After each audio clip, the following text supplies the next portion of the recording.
क्या आपको पता है महिंद्रा ने कुछ ही दिन पहले स्कॉर्पियो एन में बड़ा अपडेट लॉन्च किया है। इस अपडेट में अब स्कॉर्पियो एन में ventilated seats, wireless charging and auto dimming IRVM जैसे फीचर्स ऐड हो गए हैं, जिससे अब बिग डैडी ऑफ SUV यानी कि स्कॉर्पियो एन अब वापस से बाकी सारी SUV को टक्कर देने के लिए रेडी है। एंड इस लिस्ट में सबसे बड़ा नाम है टाटा सफारी का, जिसका भी न्यू फेसलिफ्ट रिसेंटली ही लॉन्च हुआ था। तो चलिए न्यू 2024 महिंद्रा स्कॉर्पियो एन को 2024 टाटा सफारी से कंपेयर करके देखते हैं कि दोनों में से कौन सी कार आपको लेनी चाहिए। एंड इस बार इस कंपैरिजन में हम पॉइंट सिस्टम रखने वाले हैं एंड जिस कार को ज्यादा पॉइंट्स मिलेंगे वो लास्ट में विनर कहलाएगा। सबसे पहले बात करते हैं डायमेंशंस की।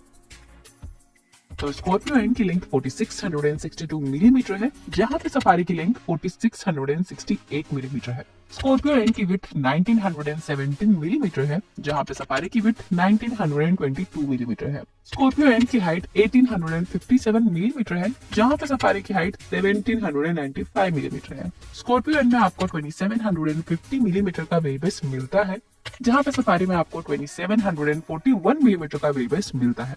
स्कॉर्पियो एन में आपको 187 मिलीमीटर का ग्राउंड क्लियरेंस मिलता है, जहां पे सफारी में आपको 205 मिलीमीटर का ग्राउंड क्लियरेंस मिलता है। एंड स्कॉर्पियो एन में 460 लीटर्स का बूट स्पेस मिलता है, जहां पे सफारी में आपको 420 लीटर्स का बूट स्पेस मिलता है। सो लेंथ वाइज तो दोनों कार्स में ज्यादा डिफरेंस नहीं है, सफारी सिर्फ 6 मिलीमीटर ही लंबी है, बट ये डिफरेंस रियल लाइफ में उतना नोटिस तक नहीं होगा। एंड सेम चीज विड्थ में भी कंटिन्यू होती है, बट हाँ हाइट में दोनों कार्स में नोटिसेबल डिफरेंस है, जिसमें स्कॉर्पियो एन क्लियरली बड़ी दिखने वाली है सफारी से, बट हाँ ग्राउंड क्लियरेंस में टाटा सफारी बेटर है। एंड ये दो चीजों के सिवा बाकी ऑलमोस्ट सारे डायमेंशंस में दोनों कार्स आइडेंटिकल ही हैं। एंड इवन व्हील बेस पे भी दोनों सिमिलर है, जिसके कारण दोनों कार्स में केबिन स्पेस भी ऑलमोस्ट सेम ही मिलेगा। सो ज्यादा हाइट के कारण यहाँ पे overall road presence wise Scorpio N बड़ी लगती है, सो स्कॉर्पियो एन को 1 पॉइंट मिलता है। अब बात करते हैं इंजन की। तो स्कॉर्पियो एन में आपको 2 इंजन ऑप्शंस मिलते हैं, 2 litre petrol engine and 2.2 litre diesel engine, जिसमें पेट्रोल इंजन से आपको 200 bhp का पावर एंड 380 Nm का टॉर्क प्रोड्यूस होता है, जहां पे डीजल इंजन से आपको 172 bhp का पावर एंड 400 Nm का टॉर्क प्रोड्यूस होता है। जहां पे टाटा सफारी में फिलहाल आपको ओनली एक ही इंजन ऑप्शन मिलता है। टाटा सफारी में आपको 2 लीटर का डीजल इंजन मिलता है, जो 168 bhp का पावर एंड 350 Nm का टॉर्क प्रोड्यूस करता है। एंड हाँ सफारी में आपको पेट्रोल इंजन का ऑप्शन ही नहीं मिलता। एंड डीजल इंजन में सफारी एंड स्कॉर्पियो एन दोनों में से ओवरऑल स्कॉर्पियो एन का इंजन ज्यादा पावरफुल है।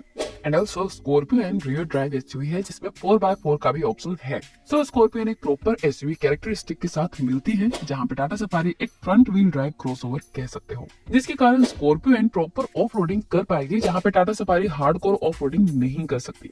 सो इंजन वाइज यहाँ पे clearly Mahindra Scorpio N better है, बिकॉज स्कॉर्पियो एन में आपको पेट्रोल इंजन का ऑप्शन भी मिलता है एंड 4x4 का भी ऑप्शन मिलता है। तो इंजन वाइज भी स्कॉर्पियो एन को 1 पॉइंट मिलता है। सो अभी स्कोर वाइज स्कॉर्पियो एन के पास 2 पॉइंट है एंड सफारी 0 पे। अब बात करते हैं माइलेज की।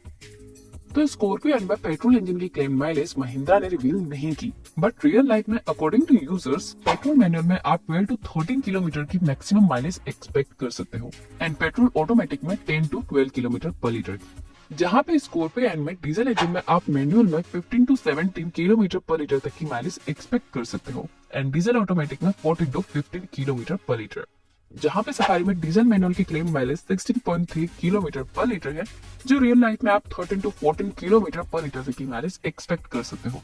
एंड डीजल ऑटोमेटिक की क्लेम माइलेज 14.5 किलोमीटर पर लीटर है, जो आप 11 to 12 किलोमीटर पर लीटर तक की एक्सपेक्ट कर सकते हो माइलेज। सो माइलेज वाइज यहाँ पे वैसे तो दोनों में ज्यादा बड़ा डिफरेंस नहीं है, but according to user report Scorpio N में डीजल में सफारी के कंपेयर में थोड़ी बेटर माइलेज मिलती है।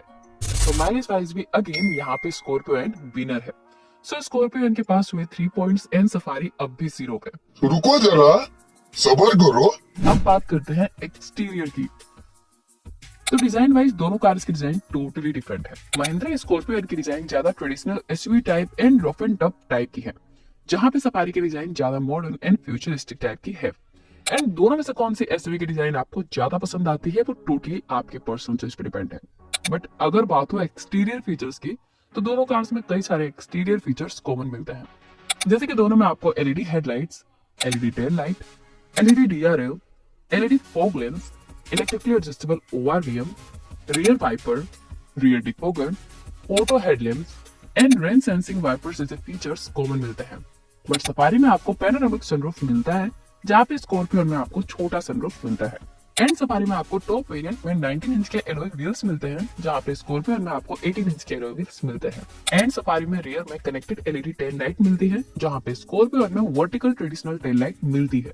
So overall exterior features wise दोनों में सारे मॉडर्न एंड इंपॉर्टेंट फीचर्स तो मिलते ही हैं, बट यहाँ पे सफारी बेटर है because of large alloy wheels and बड़ी सनरूफ। तो यहाँ पे 1 पॉइंट मिलता है सफारी को। सो स्कॉर्पियो इनके हुए 3 पॉइंट्स एंड सफारी के हुए 1। अब बात करते हैं इंटीरियर की। तो इंटीरियर वाइज दोनों कार्स का इंटीरियर टोटली डिफरेंट है। जैसे कि स्कॉर्पियो में आपको 8 इंच की इंफोटेनमेंट टच स्क्रीन मिलती है, जहां पे सफारी में आपको 12 इंच की इंफोटेनमेंट टच स्क्रीन मिलती है।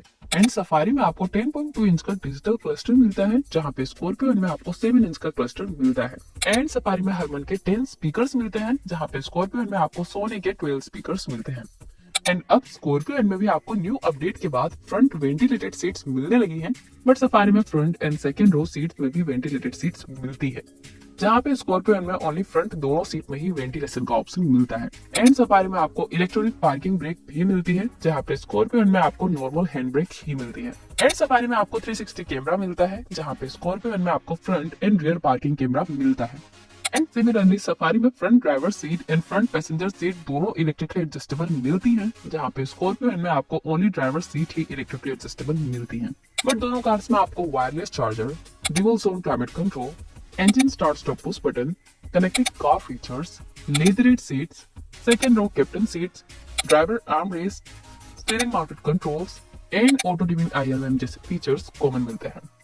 बट क्लियरली इंटीरियर वाइज भी यहाँ पे टाटा सफारी विनर है, बिकॉज स्कॉर्पियो में न्यू अपडेट के बाद भी सफारी में स्कॉर्पियो के कंपेयर में ज्यादा फीचर्स मिलते हैं। तो इंटीरियर वाइज भी यहाँ पे सफारी को 1 पॉइंट मिलता है, सो सफारी के हुए 2 पॉइंट्स एंड स्कॉर्पियो के हुए 3 पॉइंट्स। अब बात करते हैं सेफ्टी की। तो सेफ्टी वाइज दोनों कार्स तो 5 स्टार रेटेड कार हैं, सो दोनों स्ट्रक्चर वाइज सेफ ही हैं। एंड हो भी क्यों ना, दोनों है तो देश का ही लोहा। बट हाँ, टाटा सफारी में आपको लेवल 2 एडास मिलता है, जिसमें auto emergency breaking, adaptive cruise control, lane departure warning and auto high beam जैसे कई सारे फीचर्स मिलते हैं, जहाँ पे स्कॉर्पियो में ऐसे कोई भी एडास फीचर्स नहीं मिलते। एंड ऑल्सो स्कॉर्पियो में आपको 6 एयरबैग्स मिलते हैं, जहाँ पे टाटा सफारी में आपको 7 एयरबैग्स मिलते हैं। बट हाँ, दोनों कार्स में आपको ABS, EBD, electronic stability control, TPMS and isofix child seat anchor जैसे सेफ्टी फीचर्स कॉमन मिलते हैं। बट सेफ्टी वाइज यहाँ पे टाटा सफारी अगेन बेटर है। तो सफारी के हुए 3 पॉइंट्स एंड स्कॉर्पियो के भी हुए 3 पॉइंट्स। अब बात करते हैं प्राइस की। तो स्कॉर्पियो के टॉप डीजल ऑटोमेटिक वेरिएंट की ex showroom price 24.5 lakh ex showroom है, जहां पे सफारी के टॉप डीजल ऑटोमेटिक वेरिएंट की प्राइस 27.3 लाख एक्स शोरूम है। तो दोनों के टॉप ऑटोमेटिक वेरिएंट के बीच 2.8 लाख का डिफरेंस है। So price wise clearly Scorpio better है in terms of value, because of 2.8 lakh कम प्राइस में आपको 4x4 भी मिल जाता है। तो प्राइस वाले सेगमेंट में 1 पॉइंट मिलता है स्कॉर्पियो को। सो स्कॉर्पियो इनके हुए 4 पॉइंट्स एंड सफारी के हुए 3 पॉइंट्स। तो चलिए फाइनली अब आते हैं कंक्लूजन पे कि दोनों में से कौन सी कार विनर है एंड आपको कौन सी कार लेनी चाहिए। देखिए, हमारे पॉइंट सिस्टम वाइज दोनों कार्स में से महिंद्रा स्कॉर्पियो विनर है, बिकॉज ओवरऑल ज्यादातर चीजों में स्कॉर्पियो बेटर है compare to Safari, and overall value for money wise भी स्कॉर्पियो बेटर है। सो अगर आपको बड़ी दिखने वाली एंड माचो लुक वाली powerful rough and tough SUV चाहिए, तो वहां पे स्कॉर्पियो आपके लिए बेस्ट है। एंड ऑल्सो अगर आपका बजट कम है, तो वैल्यू फॉर मनी वाइज भी स्कॉर्पियो बहुत ही बेटर है कंपेयर टू सफारी। बट हाँ, अगर आपको बजट का इश्यू नहीं है एंड आपको ऑफ रोडिंग से भी कोई मतलब नहीं है, आपको हाईवे पे चलाने के लिए एक कंफर्टेबल एंड मॉडर्न लुकिंग ज्यादा फीचर्स वाली 7 सीटर एसयूवी चाहिए, तो ऐसे केस में आपके लिए सफारी बेटर रहेगी।